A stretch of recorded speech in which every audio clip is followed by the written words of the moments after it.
And welcome back to the grand finale of Devil May Cry 2. Because this is both the final few missions of Lucia's story and the final few missions of the game, since we did Dante's story first, thankfully. Oh, can you imagine we still had another story to go through? I'm not doing Trish's story, by the way. Trish's story is just Dante's and Lucia's story, just you're playing as a different character. It is exactly their story, just with a different character. I'm not doing Trish's story, I'm sorry. Anyone who was hoping I'd show off Trish, it's not happening. Maybe whenever I go to Platinum this game, because I will eventually come back to do it, I'll have like a one-off video as an extra showing off what Trish plays like, and that will be about it. As we fight through more blood goats, because of course we do. Like, how many of these guys have we had to wail on now? For them to miss because they're on slightly different grounding. Oh well. I managed to get the S rank for a while.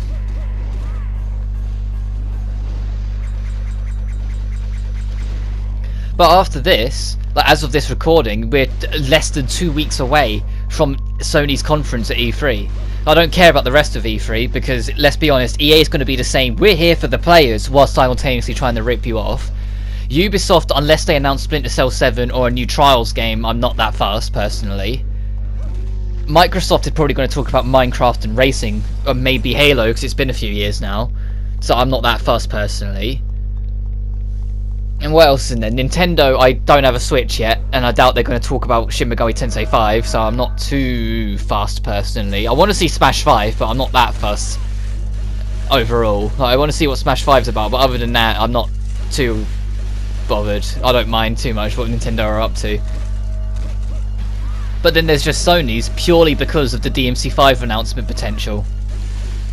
Oh, and also the promise on them Death Stranding gameplay. I want to see what that game's actually going to fucking play like after how many years since the original teaser? I think it's been 2 and a bit years since the original teaser for it, and we still haven't got gameplay for it. But everyone knows it's going to be good anyway, just because it's Hideo Kojima. And it's Hideo Kojima with a bottomless check of an unlimited time, just do what you want, which is what I don't think he ever got in Konami. But I'm more on DMC5. I'm actually getting up to watch it in the UK. And if you're sitting there like, oh, that's not too bad, what's he on about? Keep in mind that from the US time to the UK time, Sony's conference starts at 2 AM. Yeah. So I'll be getting up. Thankfully, I don't have work the day before, the day of it, or the day after. So I doesn't mind too much if my sleeping schedule goes to shit just for me to watch it.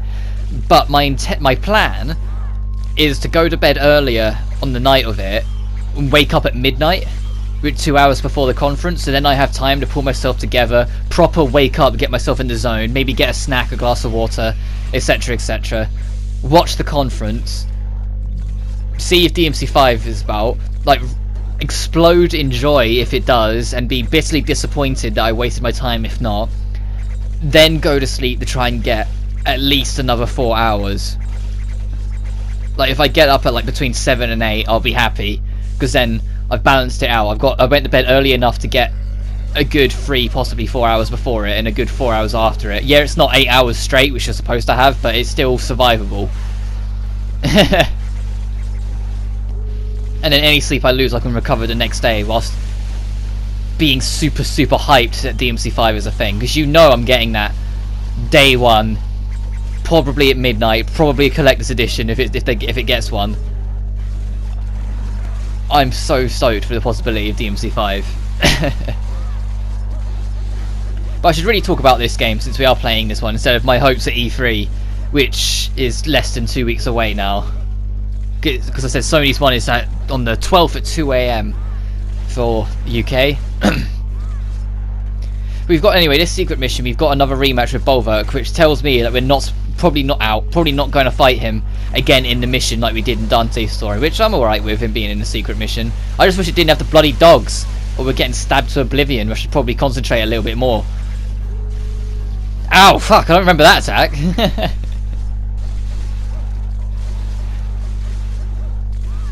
And that was with the sprint heart you saw then, by the way. She is stupid fast with it on. Ah! But I don't trust Lucia's side dodge because it's such a small jump. Ah! But we are nearly there. Hey, he just pulled a Virgil. He spun his blade round to deflect my bullets. Well, ranged weapon. That's kind of cool. Ow. I can see where they got the idea now. I wish the dog would die. I think we'd have an easier time at this point if the dog died. Because Volvok's still got 2 health bars. Oh, god damn it. I thought I got away from that. Stop beating me up. Yeah, eat this. Oh, come on. Did he hit the dog as well? Man's best friend. Not quite. Oh, fucking hell.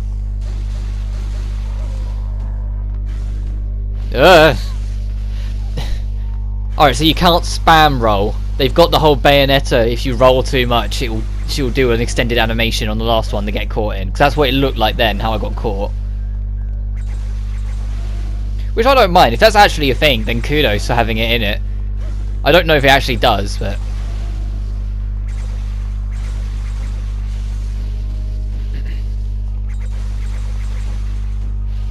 because they didn't need to do it, like, so I don't think DMC3 has the punishment thing, but they didn't need to, because the dodge system in 3 is quite different. It's not just a press a button, oops, done. It's a lot more precise, the way they handle it, so if you just spam it, you're going to get hit anyway.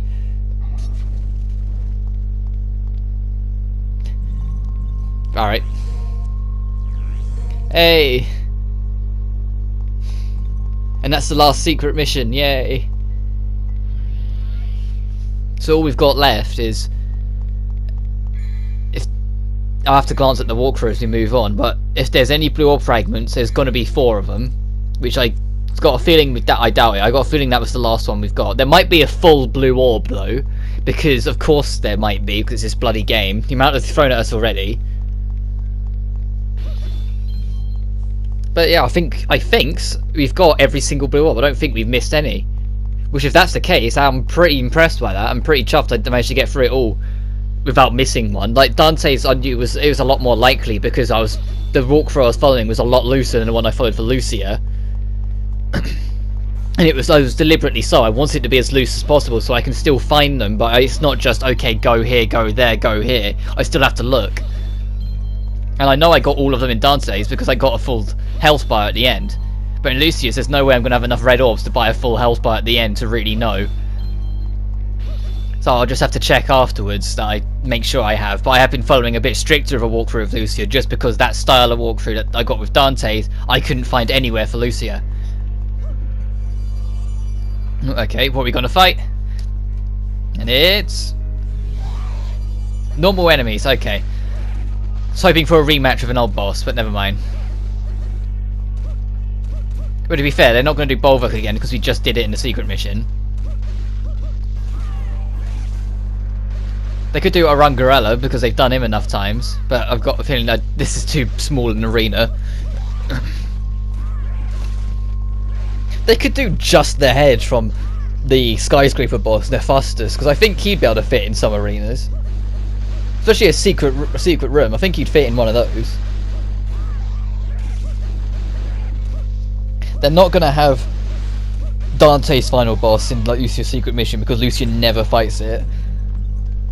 You know, I'm talking about hard and DMD when I'm talking about the secret rooms at this point, because I know the rooms change on the difficulty. So if you want more boss-esque rooms, you can go on a harder difficulty. It's how you fight the Despair Embodied twice in one go. It's through the final DMD secret mission, which to be fair is a pretty cool idea. If they do something like that, obviously not just battle rooms in 5, but if they have secret missions that, when you go to a harder difficulty, either change or become a slightly harder version of that same mission, that would be kind of cool for replayability. I'd happily go through all the secret missions again, unless they have another one like the one in 4. It was like perfect Royal Guard 5 times in a row, and like I'm shit at Royal Guarding, so I really didn't enjoy that mission. Or if they do something like DMC3 had a secret mission where you had to stay in the air for 20 seconds. If they then said, oh, do it for 30 seconds, and then DMD would do it for 40 seconds, that'd be like, ugh.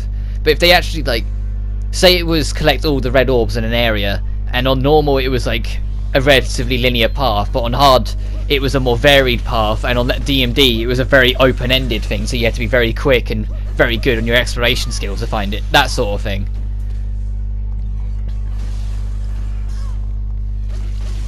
But I don't know, they might be going for a completely different direction with secret missions the next time around. I've got a feeling I doubt it. I think they'll go for 1, 3 and 4 style of secret missions. Which I don't mind as long as we don't get one that's too bullshitty. But then personally I can't really see it. I think Hideki Itsuno kind of knows what people want when it comes to DMC at this point. He's had a whole decade since 4 of YouTube, and people who love Devil May Cry and people who just don't mind it give their fair thoughts of what they like and don't like about the series. And from how Hideki Itsuno is, my personal hunch is that he's going to make a game more for the fans than a casual audience. And I think Capcom are also going to be quite supportive of that idea. Because I mean, think about it, Mega Man 11, from what I've seen of it, looks more for the fans than casual friendly. Monster Hunter World is more for the fans than being casual friendly. It just so happened that a lot of people who've never played it happened to get into it anyway. I think Capcom and Resident Evil 7 was there for the Resident Evil 1, 2 and 3 diehard fans more than anything. Oh shit. I guess we're going to find out what this does. Okay, takes us here. Neat. Well, we get to see this room, the only room that we didn't get to see last time. But yeah, I think when it comes to DMC5, I think it'll be more of a game for the fans, which I'm 100% okay with. Sometimes I kind of feel like it should go a bit more casual friendly, well, not saying casual friendly, but more casual accessible. For instance, if you're Persona 4, for instance. After Persona 3 at the time didn't sell spectacularly well. It got better as time went on, but it didn't sell brilliantly at the time. So for their next round over, Persona 4 is a little bit more light-hearted in its storytelling. It's a little bit easier to get into gameplay-wise, and is just a lot more of a down-to-earth fun game. And don't get me wrong, 3's bloody amazing, but I'm just saying 4 that's what 4 did, and it was more casual accessible from how they handled it, and then once you played 4 and got into it, you then went back and played 3, or something along those lines. And so I don't mind it when games do that too much. I don't like it when they drastically change the entire formula for the sake of a new audience, completely alienating the original. Not DMC, Metal Gear Solid 5. That one felt very, what the fuck, what are you doing? For the sake of what the fuck, what are you doing, really? And a Metal Gear Survive is just an insult, really, but no one really... That's not a Metal Gear game, as far as we know. That blob was in the exact same spot as Dante. They didn't even move that one, the lazy bastards. At least we don't have to look for a new heart in the tower, because that was on Dante's story when we had to find the Frost Heart.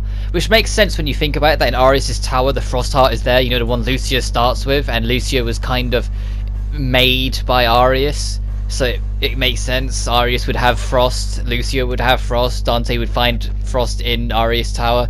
Anyway, that's at least a nice attention to detail that they went out of their way to do, whether they meant to or not. They might have just run out of time and squeezed it there for all we know.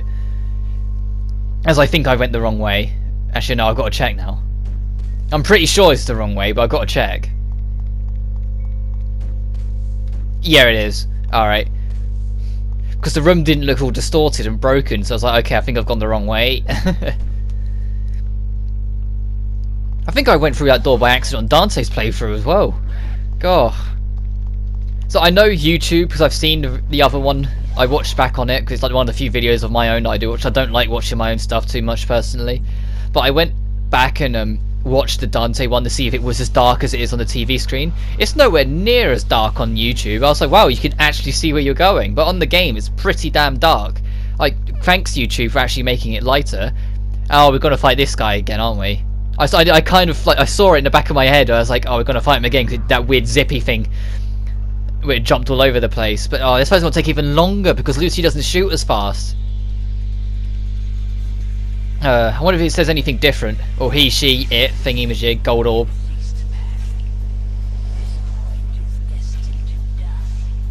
Alright. Well, that wasn't as stupid as Dante's line with it, but still,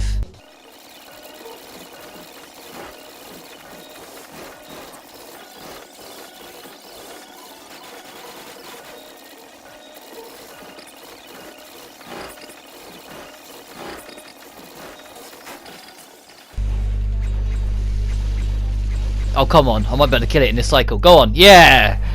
That's twice now we've had to fight the most boring ass boss in the game and kill it.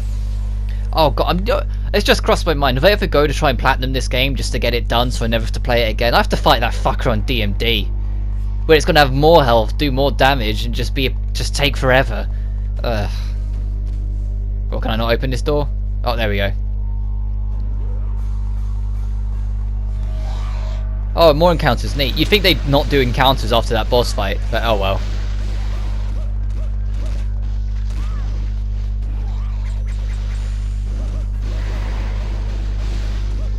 But even though I have made it very clear through the course of this, I have a mountain ton of problems, and the things I do actually like about this game don't outweigh the things I really don't like about this game. I am kind of glad I Let's Played it. I am glad I've gone through it and decided to show it off, because I don't appreciate it and don't really like it, but I've still seen it on mature eyes, so to speak. It's not back when I was a kid, when I played it once, put it down, went straight back to DMC1 and declared I'd never play it again. Now I'm 19. I've gone back and been able to play it and just see exactly what it was, what they were trying to do, what happened, what fell flat, and just sort of see it in an older mindset. So I'm glad I played through it just to be able to have a more critical analysis of it, if you can say that. And as I've said before, so when I eventually get to DMC3, I'll be able to show it off in better light, I feel. Because I'll be able to show exactly what DMC3 did so much better in comparison. And we've seen this cutscene before. It's just going to be Arius losing his goddamn mind, and then Dante coming in fucking over. So I'm just going to talk over it, because I'm not going to have you guys sit through yet another cutscene that's exactly the same without me saying anything.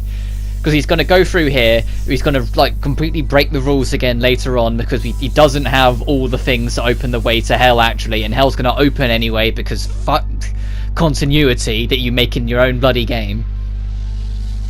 And I was going to shoot straight up to the eclipse because we barely got there, just a tad too late. Oh no!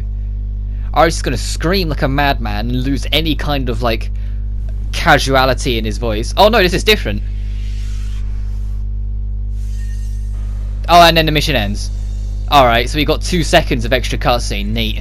I was about to shut up then, but no. Anyway, let's move on. Final mission of the game. Oh, we're probably going to get another cutscene. Yeah, of course we are. And is this the same one as before? Oh, so Dante just killed Arius off screen.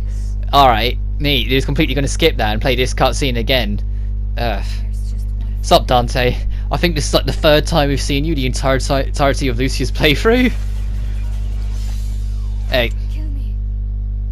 And then she's gonna be like, kill me, it'll all be over. Because she's so melodramatic.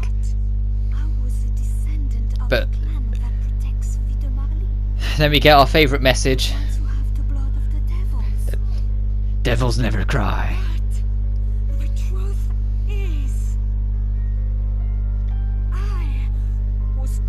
I like how she acts like it's a big plot twist to Dante, but like we already know it at this point in Dante's story, and we already know it at this point through Lucia's story, so it's really not a twist to anyone at this point. It's just like, I am this, and then the portal to hell is just going to open anyway, which makes even less sense if you play Lucia's story first. But it's, yeah, the portal to hell is just going to open anyway, even though it shouldn't, because the artifacts were not put together. And even the game comments on the fact it doesn't make sense. I mean, at least the CG doesn't look too bad for its time. I can at least say that. The game as a whole I still think looks kind of worse than DMC1, but the CG doesn't look atrocious. For 2000 and... I want to say 2002 or 2003 this came out. Well no, it was probably 2003 because DMC1 was August 2001, so I doubt it would have been that quick after it.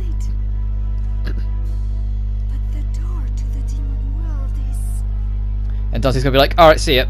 Wait, what are you doing? My job is hunting devils. Right, in my headcanon, whilst this cutscene continues on, the same cutscene we've already seen, in my headcanon I've decided that when Dante dives into hell and rides off on his motorbike, since there isn't a Devil May Cry game based after that in 2, I'm going to assume that when he rode off he ended up in the Twisted World from Nocturne, and Shin Megami Tensei 3 Nocturne. which would make sense if you played Nocturne because Dante's in that game as a crossover character. So if he ended up there in the Twisted World, Heads. Tails.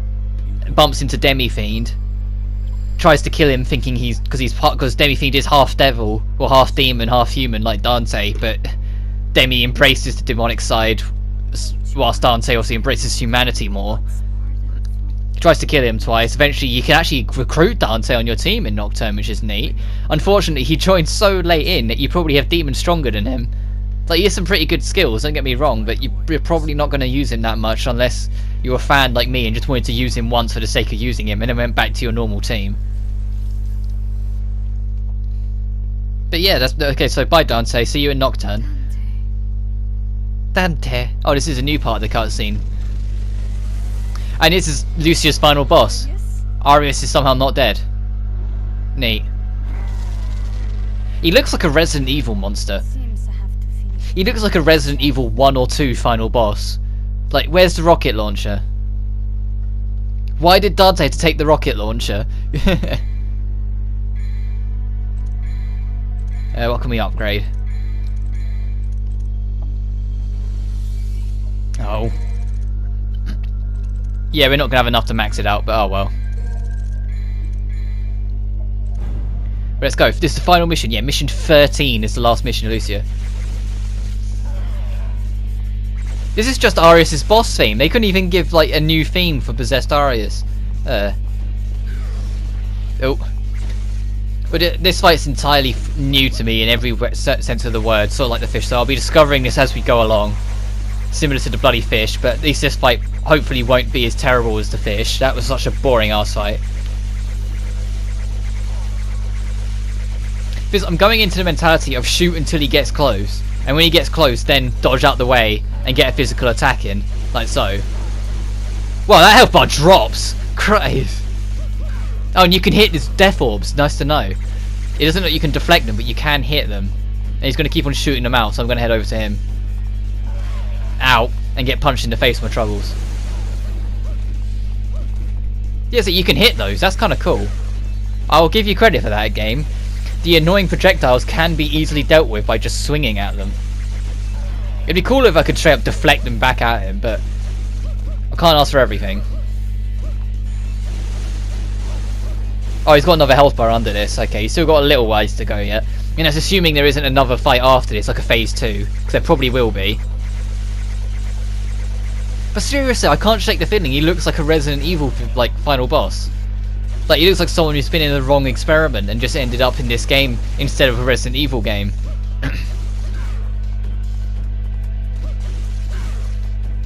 Gee. Sorry, my throat's a bit off again. As per. I'm starting to think my throat will never be good. Like, at first I thought it was because of the dampness in my room, because I know my room isn't brilliant that I record stuff in, but I don't know, I get it all the time, so I think it's just my lungs. I think I'm just fucked, really. To be fair, he's a very fair fight. There's not, it's like the challenge isn't like stupid and there isn't a bunch of bullshit stuff in it, and he's not the easiest thing in the world sort of thing. I still wouldn't say, I'd still say almost every boss in 3 is harder than him, but it's different. It's a fair challenge. You feel like they put effort into this fight, even if they didn't put effort into his music.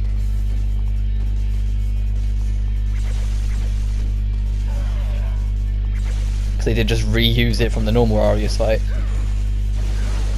Go on, he's nearly down. Alright, is that it, or is there a phase 2? You are not human. You are just a monster. A monster that I created. Dante told me. Devils never cry.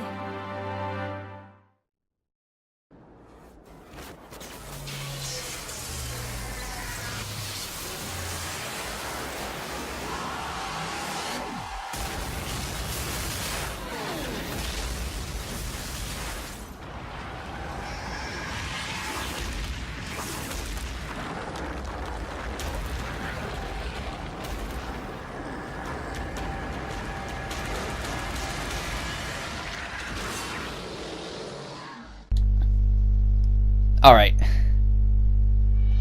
That's a Resident Evil monster. You can't tell me otherwise. It's Arius Argosax. Also, Argosax did partially make it to the real world. I'm guessing half of his body made it here, half of his body was the one that Dante fought, where it was just the abomination of all the different bosses you'd fought throughout the adventure. And he's just going to sit up there, so let's just keep wailing on him so he doesn't seem too bad. But seriously, look at this thing. Like, I get that Devil May Cry 1 was originally going to be Resident Evil 4, so this might just be an homage back to what that is, but still, this seems a bit too Resident Evil-y for its own good. And he's got another 3 health bars by the looks of it. To be yellow, orange, and red, so yeah. At least by the sounds of it, he's got a different theme than before, which is neat.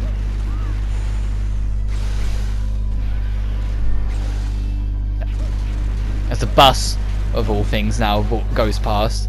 Like, there's always a vehicle every time I want to record. Like, anytime I'm not recording, it's really quiet outside. As soon as I start recording, motorbikes, a fucking bus, sometimes a really loud car, just, And I've got the window open today as well because it's boiling hot, so it's even louder. Hopefully it's not too loud for you guys if every time a vehicle does pass, and like, it's still annoying. Alright, he's over halfway. He seems to be being pushed back every time I hit him and moving forward every time I'm not doing heavy damage to him. Oh fuck! Ow. Alright. I don't know whether that's part of the gimmick of the fight, like whether he can make it all the way to the like push me to the back wall or something like that, or whatever. But every time I'm beating up on his face, he starts wobbling back, and every time I'm not, he starts pushing forward.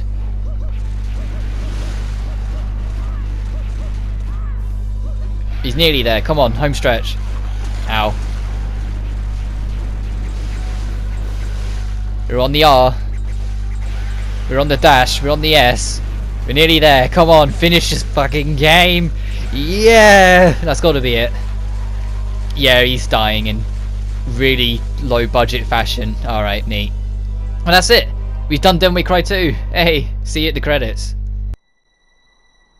You must not worry, my dear. I am sure that he will return. Everything is just as it was with Sparta.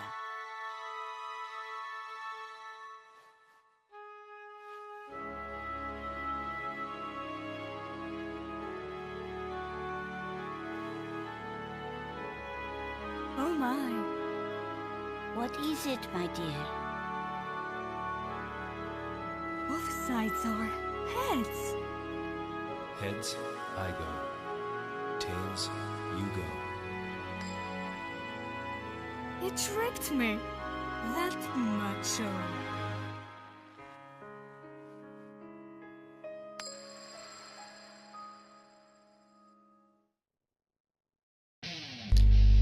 To be fair, if you didn't know the little twist about the coin, it is a pretty clever little final twist thing. That's just a nice way to end off the game, by being heads on both sides. And if you remember that and know of that, going into Shin Megami Tensei Nocturne, when you go to try and get Dante to join your side, he will ask for half your money or a penny, depending on whether you guess right what side the coin will be when you flip it. So if you say heads, you only have to pay a penny. If you say tails, you have to pay half of your allowance. Essentially, you have to pay half the cash you have at that point.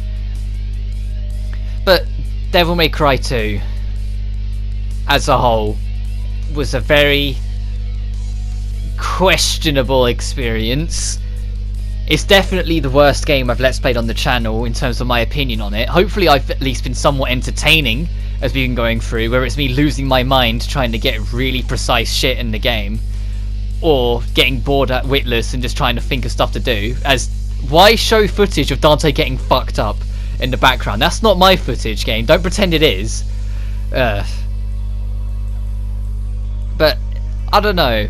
Part of me says if you haven't played it, try it just to see just what can go wrong in the series. But at the same time, 1, 3, and 4 are such better games in every single way that I really struggle to recommend this if you're not that fussed. Like, straight up, don't recommend this if you're not that fussed. If you want to see what can go wrong in the series, definitely play this game. If you want to see how much the series can grow from its mistakes. Play this, then play 3. But other than that, there's not much to really say here. It's just a very mediocre experience that doesn't do anything to sell itself, doesn't really do anything clever and smart. It does toy around with a few ideas that I'd like to see maybe touched upon or reworked or just entertained in a different light. Like, 'cause I didn't get to show it off, but I've mentioned it before. If you're at near death and you have full DT and go into it, you'll instead go into a margin form instead, which is far more powerful and has its own moveset. And I like that idea of the Devil Trigger being more powerful if you're really close to death. And I wouldn't mind seeing something like that come back in a future installment. Maybe be tweaked around to still make it effective without making it overpowered, but just something to give your final oomph a bit of an edge. But all in all,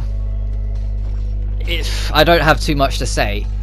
Next time we come back into the Devil May Cry universe, it will be with Devil May Cry 3 Special Edition, and I'll be doing Dante's story. I might show off Virgil at some point as well afterwards, but I want to show Dante's story and what it did at the time first. And Devil May Cry 3 is such a better game. Just think 1, but they added more to every idea that they had in 1, and that's Devil May Cry 3. There, director Hideki Itsuno. I know he wasn't the full director. I know he, from what I've heard and what I've read up, he sort of did the last stretch and just did everything he could to recover it. But I still have every faith in Hideki Itsuno despite this game, because after this he made nothing but wonders. And I'm glad that at the time this didn't kill the Devil May Cry series, because we got 2 genuinely amazing games afterwards. But I've said enough. The next time we meet will be DMC3, but my next Let's Play will not be. I'll be taking a break from Devil May Cry, because I've done 2 Devil May Cry games in a row. So until then, you guys take care now.